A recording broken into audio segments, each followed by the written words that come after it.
Every day in our life was a party.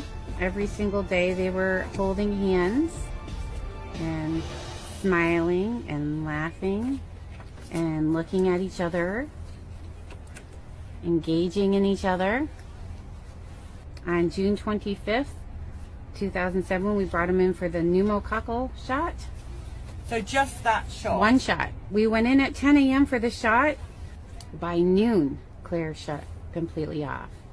It was as if she was blind and deaf and complete failure to thrive, from super happy, smiley girl to, this is a picture of her. She had full-blown eye contact.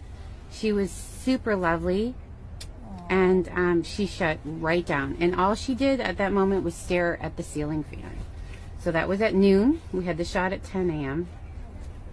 2 o'clock, we watched Richie shut off. All the giggles, all the smiles, again, failure to thrive.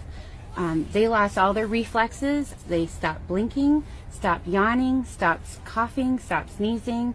So that was 2 o'clock. We watched Richie shut down, and I couldn't breathe. But there we go. The worst is when we saw the final one shut down. Robbie looked like he was hit by a bus. Robbie, from that moment on, had a stunned look on his face. He lost his happiness. This is a first year picture? First birthday. 3 months after the shot. 3 months after the shot. They were no longer engaged in anything or anyone. They lost their smiles. They just were in their own little separate worlds. They never held hands again.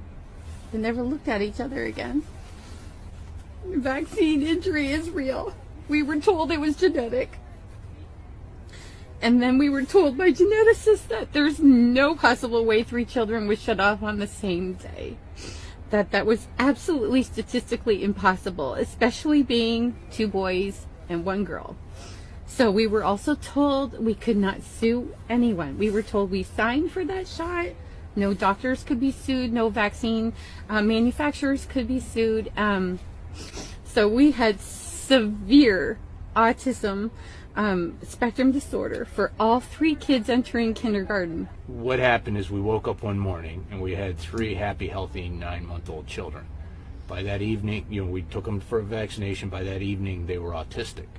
What we said to our pediatrician is, we're not going to do anything. We're not going to do any more vaccinations until we know what happened here. What they said is, if you don't continue to do exactly what you did the day your children turned autistic, we're going to fire you from our practice.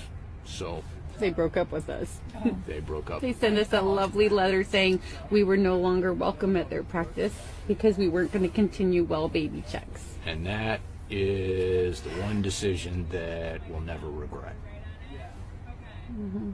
They can argue with families that your child, because it might be a single child, was genetic. They can try and put that back on the family and say somehow your genes are weak.